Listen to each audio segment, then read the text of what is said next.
चलिए chapter number 3 चल रहा है आपके यहाँ पे और एक्सरसाइज हम सोल्व करते हुए आगे बढ़े 3.2 पे और यहाँ पे question number 2, question number 3, question number 4 discuss कर लिया है। इसमें जो प्लानिंग है क्वेश्चन करना क्या है आपको, क्वेश्चन नंबर 2, 3 और 4 तीनों में सेम रहेगी वो कि आप दिए हुए पेयर की कंपेयर कर दीजिए दो स्टैंडर्ड इक्वेशन से, means a1x plus b1y plus c1 equals to 0 और a2x plus b2y plus c2 equals to 0। वहां से आपको a1 b1 c1 और a2 b2 c2 मिल जाएगा। उसके बाद आप निकालेंगे तीन ratio a1 upon a2, then b1 upon b2, then c1 upon c2 और चेक करेंगे कि इन तीनों रेशियो में कौन सा रिलेशन बनता है। We have 3 cases of relation, उनमें से ही बनेंगे जो भी बनेगा। फर्स्ट रिलेशन होता है कि जब a1 अपॉन a2 और b1 अपॉन b2 इक्वल नहीं आएंगे तो उस वक्त हम बोलेंगे कि भाई लाइन आपस में कट कर रही है, मीन्स वो इंटरसेक्टिंग है और सिस्टम कंसिस्टेंट है, क्योंकि आंसर मिलेगा हमें उस वक्त यूनिक।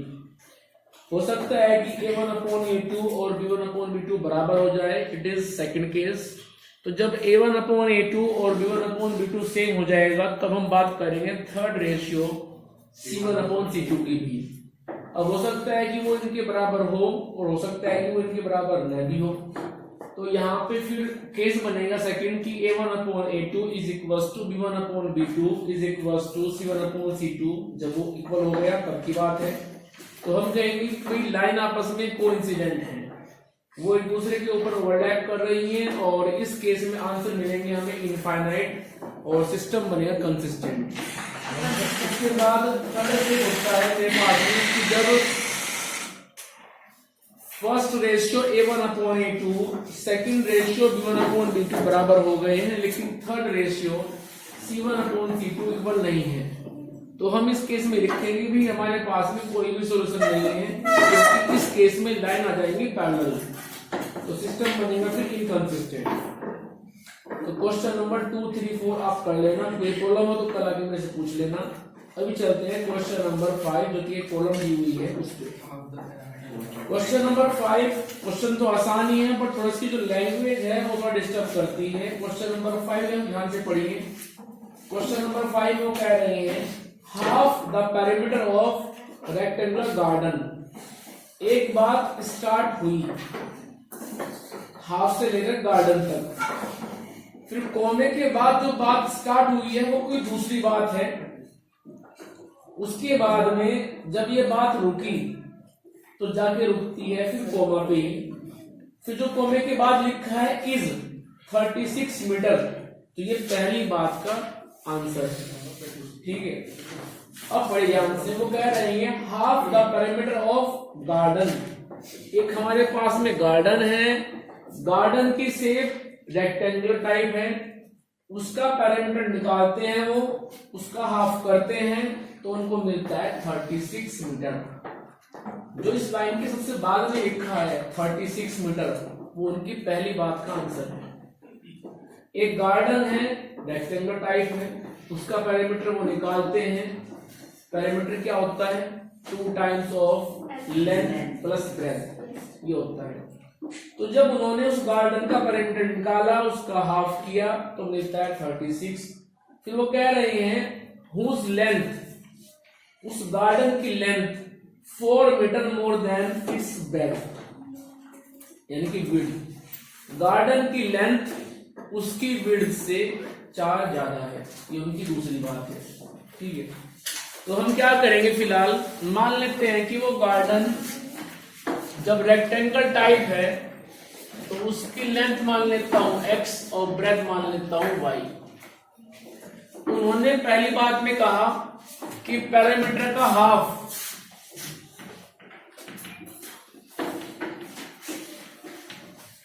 36 है। अब पेरीमीटर हमारे हिसाब से कितना आएगा, क्योंकि हमारे यहाँ पे तो लेंथ x है ब्रेथ y है, तो पेरीमीटर बन जाएगा 2 time of length plus breadth upon 2 equals to 36।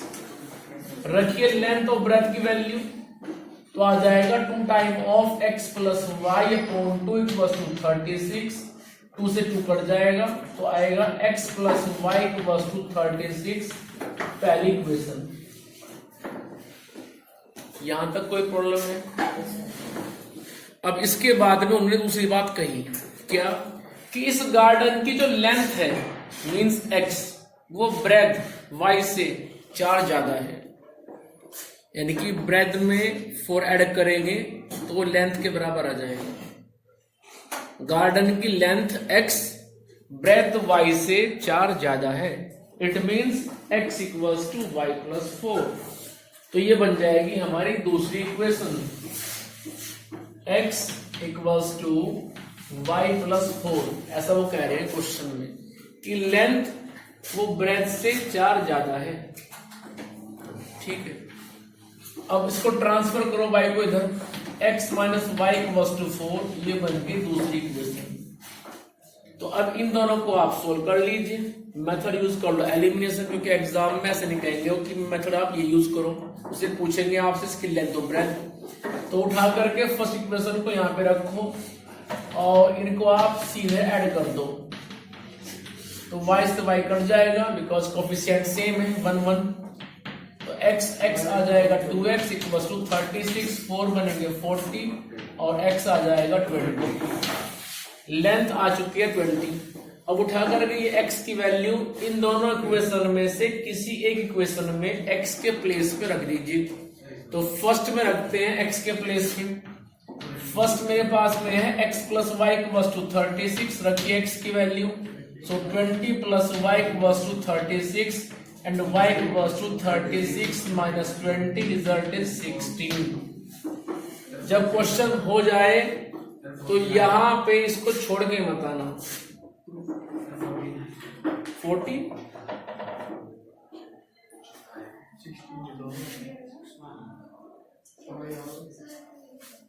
14 कैसे आएगा?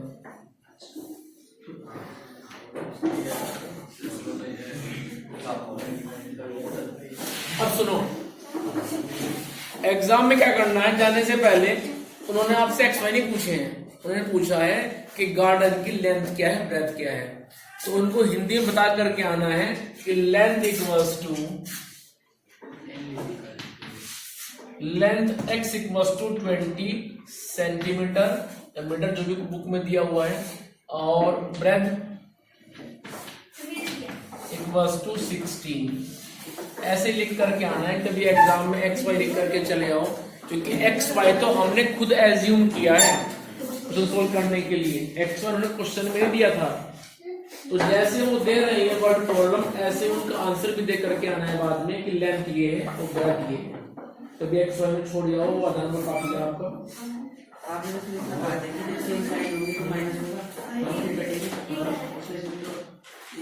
नहीं समझे नहीं। जैसे मैंने यहाँ पे इनको ऐड किया, तो ऐड करने पे क्या हुआ, वाई से वाई कट गया। यदि आप चाहते हैं कि मैं यहां से x को एलिमिनेट, तो यदि आपको यहां से करना है x एलिमिनेट, तो इसके आप साइन चेंज कर दो, माइनस माइनस माइनस, तो तब ये कटेगा, y और y हो जाएंगे -2y। तो मैंने कहा था कि जिस वेरिएबल को करना है एलिमिनेट, आपने काटा प्लस माइनस तो निकल जाएगा। हाँ तो मैंने कौन सा लगाया यहाँ पे, देखो y कट गया अपने आप, ये माइनस है प्लस, इसलिए मैंने इनको ऐड कर दिया। ऐड करने पे y से y कट गया। आपको देखना पड़ेगा कि आप किस वैल्यू को चाह रहे हैं एलिमेंट करना, आप x को चाह रहे हैं या y को चाह रहे हैं। मैं तो यहाँ पे y के लिए बात कर रहा था, y कट गया, एक पॉजिटिव है एक नेगेटिव है, कोएफिशिएंट भी सेम है 1 1।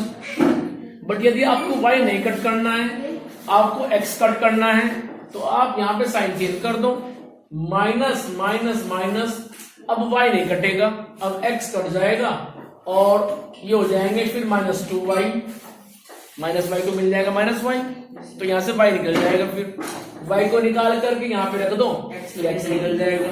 तो डिपेंड करता है कि आप किसको कर रहे हैं एलिमिनेट, x को या y को, सेम आंसर आएगा, ऐसे कोई फिक्सिंग नहीं है। चलिए क्वेश्चन नंबर देखिए आप 6। क्वेश्चन नंबर 6 को उन्होंने हमें एक क्वेश्चन को दी है, दूसरी हमसे निकलवा रहे हैं, और नीचे दिए 3 केस। कि लाइन जब इंटरसेक्ट कर रही है, आपस में कट कर रही है, तो तब सेकंड लाइन क्या है जरा वो बताओ। जब लाइन पैरेलल है आपस में, तो तब सेकंड लाइन क्या है जरा वो बताओ। और जब आपस में है कोइंसिडेंट, तो लाइन क्या है ये बताना है। हुआ क्या है, हमारे पास में 3 केस दिए हैं। जब लाइन कट कर रही है, पैरेलल जा रही है और कोइंसिडेंट जा रही है, हमें 3 केस दिए हैं नीचे। अब लाइन होती है दो, दोनों की होती है 2 इक्वेशन। हमें क्वेश्चन में सिर्फ दी हुई है इक्वेशन 1, दूसरी हमसे पूछी गई है कि बताइए दूसरी इक्वेशन क्या होगी। ठीक है, नीचे दिए हैं 3 केस। यदि केस नंबर 1 लेके चलेंगे, क्या समस्या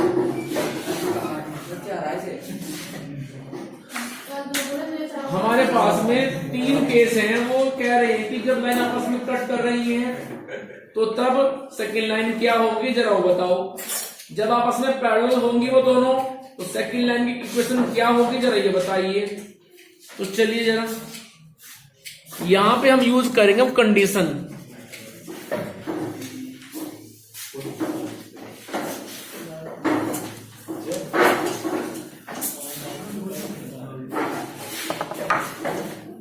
हमें सिर्फ दी हुई है इक्वेशन 1, 2x + 3y - 8 = 0।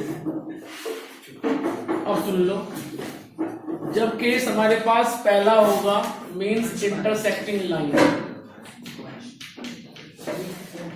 जब लाइन आपस में करती है इंटरसेक्ट, तो हम जानते हैं कि उस वक्त A1/A2 is not equals to B1/B2 होता है। जब लाइन आपस में करती है इंटरसेक्ट, तो तब कंडीशन ये होती है। ठीक है,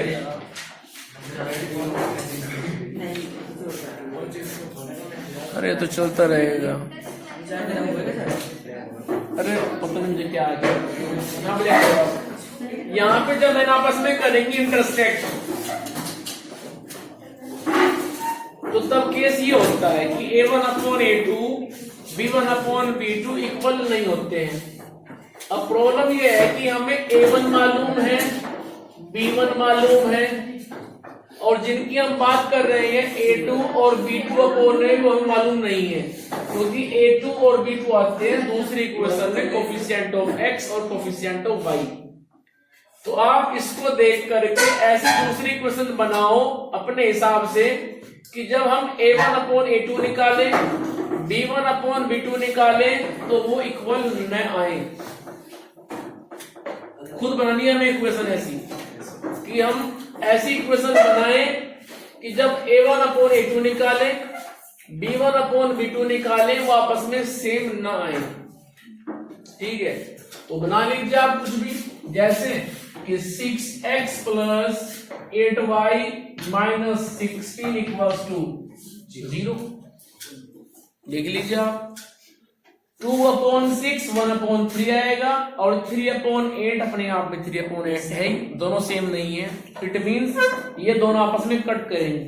तो ऐसे बहुत सारी लाइन आप बना सकते हो खुद अपने आप, जैसे कुछ भी बनाइए। x + y + 9 = 0, जैसे 5x + 16y + 10 = 0। तो ये सारी की सारी लाइन वो हैं, जब आप इनको इसके साथ में डिस्कस करेंगे तो ये आपस में कट करेंगी हमेशा। फिर चाहे आप इन दोनों को लें, या फिर इन दोनों को लें, या फिर इन दोनों को लें, क्योंकि इनमें A1/A2 और B1/B2 इक्वल नहीं है। क्लियर? तो ये हमारे आंसर आ गए हैं। ऐसे आप आंसर और भी बना सकते हो बैठे बैठे।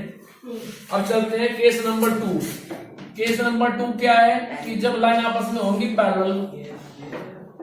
पैरेलल कब होती है लाइन? उस समय केस क्या बनता है कि A1/A2 is equals to B1/B2 is not equals to C1/C2। यानी कि A1 B1 C1 तो वो है मेरे पास में। अब A2 B2 C2 आप खुद सेट करो अपने हिसाब से इस तरह से कि वो इस कंडीशन को करें फुलफिल, कि जब निकाले A1/A2 और B1/B2 वो तो सेम आए, बट C1/C2 हर बार उनके सेम ना आए। ठीक है, खुद बनाइए ऐसी इक्वेशन। देखिए 4x + 6y + 9 = 0 करके देख लीजिए। 2/4 1/2 आएगा, 3/6 1/2 आएगा, और -8/9 उनके इक्वल नहीं आएगा। ठीक है, और बनाइए ऐसे ही।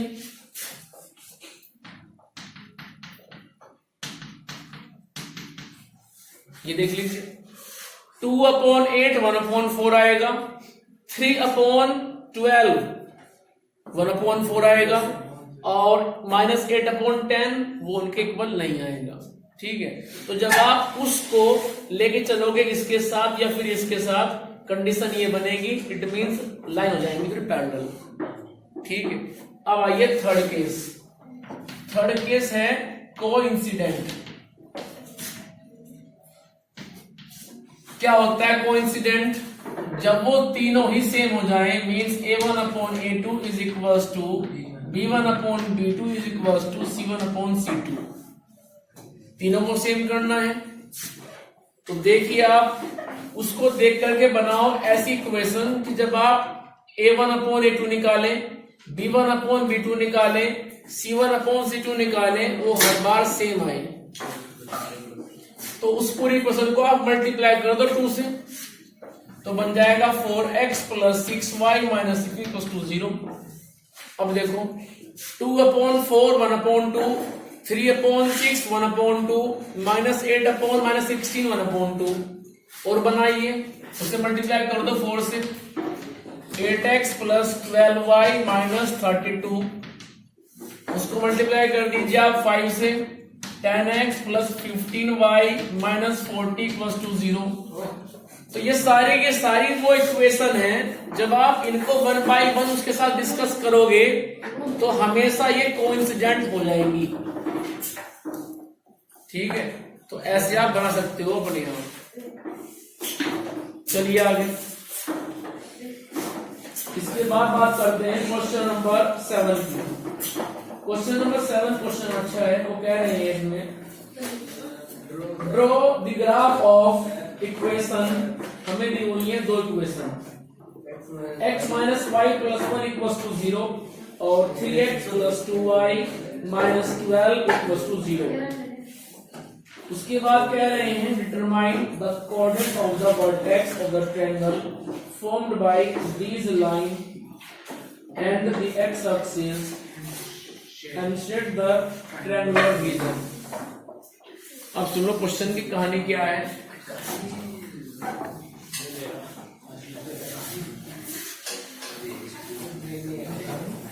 उन्होंने आपको 2 लाइन दी हुई है, करेंगे आप खुद अपने आप, बता रहा हूं केवल। उन्होंने हमें 2 लाइन दी हुई है, उनकी जो भी इक्वेशन है उसको क्या करेंगे आप, ग्राफ पेपर पे प्लॉट कर देंगे। प्लॉट करने के बाद वो आपस में एक दूसरे को ऐसे कट करेंगे। ठीक है, वो ऐसे कट करें या फिर इधर से कट करें, वो ऐसे कट करेंगे। हो सकता है कि वो लाइन ऐसे कट ना करके आपस में एक दूसरे को और ऐसे कट कर दें।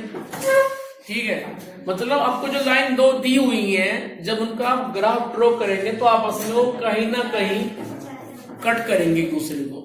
ठीक है, तो उसके बाद ध्यान से देखो दोनों पिक्चर में, उधर भी और इधर भी 2 ट्रायंगल बने हैं। 2 ट्रायंगल बने हैं, यदि आप ध्यान से देखें। यदि मैं इसकी बात करता हूं तो यहाँ पे एक ट्रायंगल ये बना हुआ है। ठीक है, और ये ट्रायंगल बनाया किसने है, उन दोनों लाइन ने with the help of x axis, base x axis है।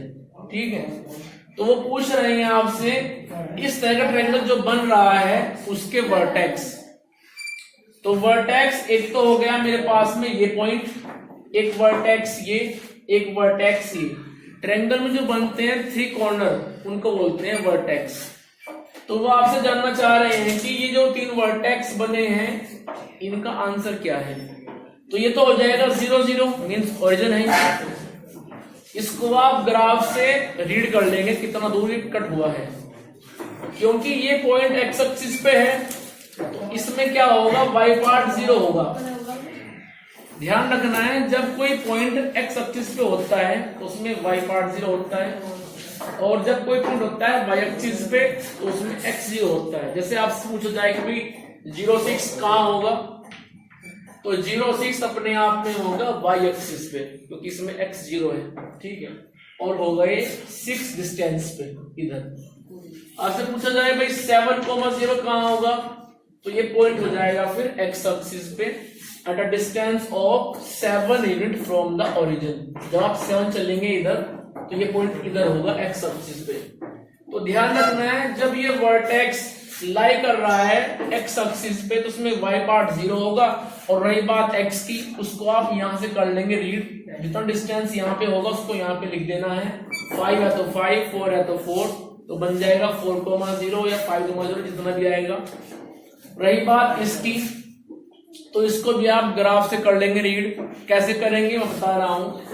इस पॉइंट से डालेंगे आप दो परपेंडिकुलर, एक नीचे एक्स एक्सिस पे और एक बराबर में वाई एक्सिस पे। तो जहां पे ये लाइन कट करेगी एक्स एक्सिस को, वो तो आ जाएगा इस पॉइंट के अंदर एक्स वाला पार्ट जितना यहां पे होगा, और जहां पे लाइन कट करेगी वाई एक्सिस को, उसको आप देख लेना जितना भी वो होगा उसको लाके रख देना बाद में। तो ऐसे आप निकाल सकते हैं इस पॉइंट को with the help of graph. तो उन्होंने बात की थी कि जो बन रहा है ट्रायंगल एक्स एक्सिस पे, वो तो ये हो गया। मान लो बाय द वे वो इसको ना पूछ करके आपसे जानना चाहें इस सेकंड ट्रायंगल के वर्टेक्स, तो फिर इसके वर्टेक्स हो जाएंगे 3। पहला वर्टेक्स ये होगा, दूसरा ये होगा और तीसरा ये होगा। तो ट्रायंगल उस वक्त ये मान के चलेंगे हम, ठीक है। तो दो पॉइंट तो हमारे पास वाई एक्सिस पे ही है, इनको तो हम इजीली निकाल लेंगे। ये हो जाएगा 0 0 और ये हो जाएगा ग्राफ से रीड करने के बाद में 0, जितना भी यहां से आएगा वो आप यहां पे लिख देंगे, ठीक है। तो ऐसे आप ट्रायंगल के तीनों वर्टेक्स को बता सकते हैं, क्लियर। लेकिन एक बार क्या हुआ था एग्जाम में, उन्होंने कहा कि पहले वर्टेक्स बताओ फिर ट्रायंगल का एरिया बताओ। उन्होंने उनका एरिया पूछ लिया आपसे। तो ट्रायंगल का एरिया क्या होता है, 1/2 बेस इंटू हाइट। तो यहां से करना क्या था उस क्वेश्चन में, तो पूछा क्या था, यहां से लेकर के यहां तक बेस निकाल लीजिए, ग्राफ पे कितना बेस है ये। उसके बाद यहां से यहां तक निकाल लीजिए हाइट, तो ये हाइट मिलेगी आपको यहां से वाई एक्सिस से।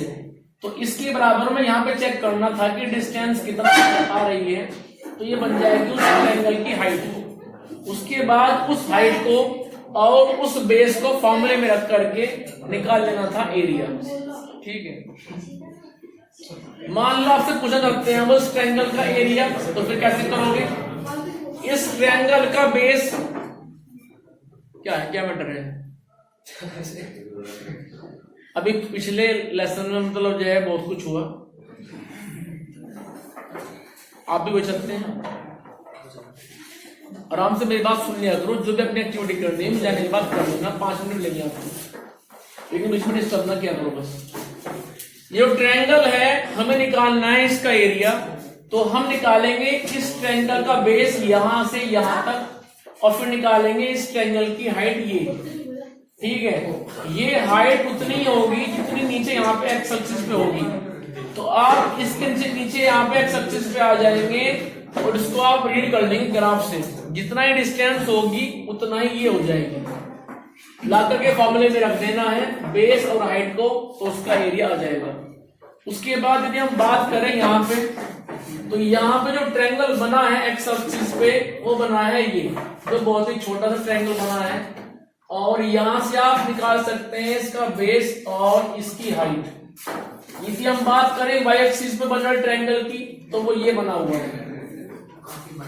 तो इस तरह से आपको देख लेना है अपने हिसाब से वो क्या पूछ रहे हैं आपसे। ट्रायंगल बनते हैं हमेशा दो, एक एक्स एक्सिस पे एक वाई एक्सिस पे। चलिए इसके बाद चलते हैं एक्सरसाइज 3.2। एक बात और ध्यान रहे कि जो यहाँ पे दिए हुए हैं एग्जाम्पल भी करने हैं, कई बार एग्जाम्पल पूछ लेते हैं। एक्सरसाइज जो 3.3 है इसमें फर्स्ट क्वेश्चन में 6 इक्वेशन दी हुई है, 6 क्वेश्चन दिए हुए हैं क्वेश्चन नंबर 1 में, और ऊपर लिखा हुआ है बाय सब्स्टिट्यूशन मेथड, यानी कि हमें इसमें केवल यूज करना है सब्स्टिट्यूशन मेथड। क्वेश्चन नंबर 1 तो इजी है, तो क्वेश्चन नंबर करा रहा हूं 2।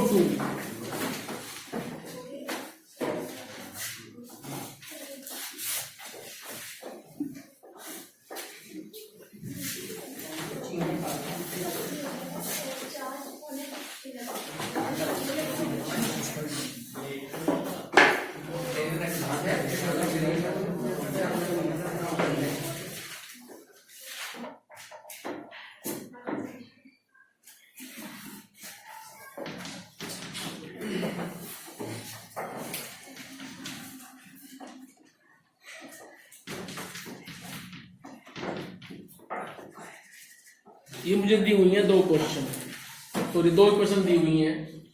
देखो फर्स्ट तो अपने आप में आसान है, विदाउट फ्रैक्शन है, लेकिन सेकंड में थोड़ी सी प्रॉब्लम है क्योंकि यहाँ पे s और t के अपॉन में 3 और 2 आ गए हैं।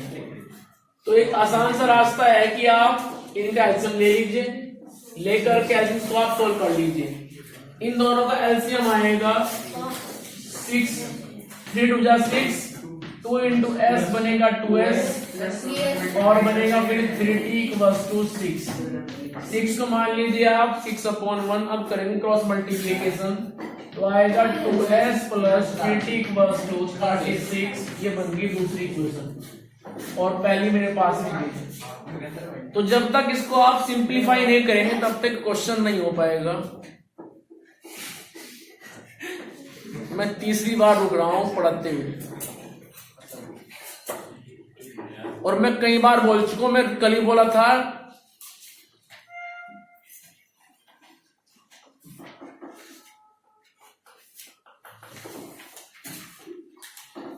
फर्स्ट इक्वेशन और सेकंड इक्वेशन मेरे पास में बन चुकी हैं। जब तक आप इस तरह के क्वेश्चन को आप सॉल्व करके यहां तक नहीं लाएंगे क्वेश्चन नहीं होगा अपने आप में। अब करना क्या है, इन दोनों इक्वेशन में से किसी इक्वेशन को आप छांट लेंगे, वो आपकी मर्जी है। आप फर्स्ट लीजिए या सेकंड लीजिए, चॉइस आपकी है। जिस इक्वेशन को भी आप करेंगे सेलेक्ट, उसमें से निकालनी पड़ेगी एक वेरिएबल की वैल्यू। या तो आप निकालेंगे s की वैल्यू या आप निकालेंगे t की वैल्यू। यदि फर्स्ट से निकालते हैं s की वैल्यू तो वो आएगी 3 + t, और उसको रखेंगे फिर आप सेकंड इक्वेशन में s के प्लेस पे। यदि आप फर्स्ट को सिलेक्ट करते हैं और वहां से निकालते हैं t वेरिएबल की वैल्यू, तो वो अपने आप में आएगी s - 3, तो उसको रखना फिर t के प्लेस पे यहाँ पे। ठीक है, तो यहाँ पे आपको ध्यान रखना है कि किसी एक इक्वेशन में से निकालेंगे हम किसी एक वेरिएबल की वैल्यू, उसको पुट करेंगे हम अनदर इक्वेशन में उसके प्लेस पे। तो चलिए मैं निकालता हूं फर्स्ट इक्वेशन से s की वैल्यू फ्रॉम इक्वेशन 1। तो वहां से s की वैल्यू आ जाएगी 3 + t। अब ये s की वैल्यू मैं पुट करूंगा सेकंड इक्वेशन में s के प्लेस पे। तो 2 इंटू s मेरे पास हो चुका है 3 + t + 3t इक्वल्स टू 36।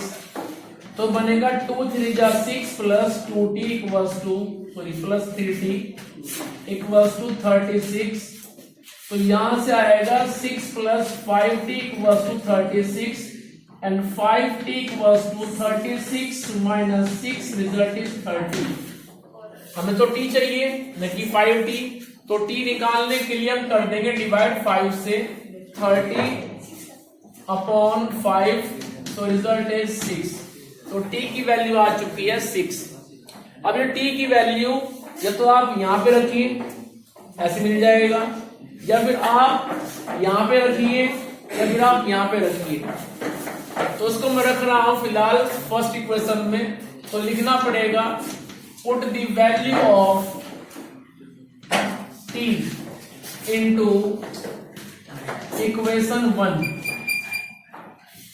तो रखेंगे जब इक्वेशन 1 में, वहां से मिलेगी हमें s की value. So s minus t, वो मेरे पास इस वक्त 6 है। So small s equals to 3 plus 6 result is 9। तो इस तरह से मेरे पास में s और t दोनों की वैल्यू आ चुकी है 9 और 6। यदि चेक करना हो कि ये सही है गलत है, तो हम इन दोनों की वैल्यू को रिप्लेस कर देते हैं किसी भी एक इक्वेशन में, या तो यहाँ पे या फिर यहाँ पे। यदि यहाँ पे रिप्लेस करेंगे तो सोल्व करने के बाद 36 आना चाहिए, और यदि यहाँ पे रिप्लेस करेंगे तो सोल्व करने के बाद 3 आना चाहिए। रखते हैं सेकेंड इक्वेशन में, 2s plus 3t equals to 36, 2 into s वो मेरे पास में 9 है प्लस 3, t मेरे पास में 6 है इक्वल्स टू 36, 2 9 जा 18 प्लस 3 6 जा 18 इक्वल्स टू 36। तो 36 इक्वल्स टू 36। सोल्व करने के बाद यदि लेफ्ट की वैल्यू राइट के बराबर आती है तो लिख देंगे कि आंसर सही है, अदरवाइज आंसर गलत है। इसके बाद क्वेश्चन नंबर 3, ये भी सिंपल है, आप कर लेंगे। क्वेश्चन नंबर 4 कैसे करेंगे बता रहा हूं। फोर्थ पार्ट में कर देंगे मल्टीप्लाई आप पहले 10 से।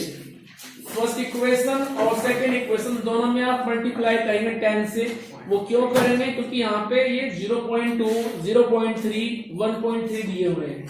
डेसिमल एक डिजिट के बाद दी हुई है, इसमें मल्टीप्लाई करेंगे आप 10 से। मान लो कि ये डेसिमल होती है 2 के बाद 0.002 या फिर 0.03, तो तब हम मल्टीप्लाई करते फिर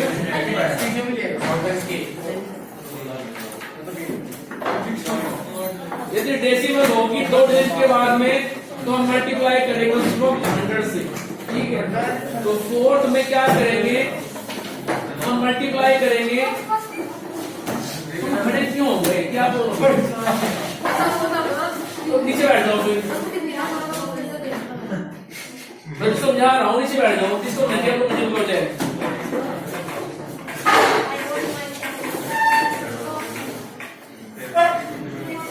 फोर्थ में डेसिमल दी हुई है 1 डिजिट के बाद में, तो इसलिए मल्टीप्लाई करें केवल 10 से दोनों क्वेश्चन में।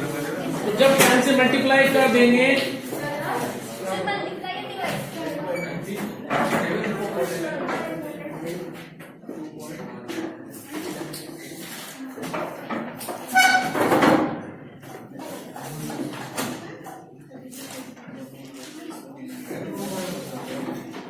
जब 10 से मल्टीप्लाई करेंगे पहली और दूसरी इक्वेशन में, तो ये बनेगा 2x plus 3y equals to 13, और सेकंड इक्वेशन बनेगी 4x प्लस 5y इक्वल्स 23।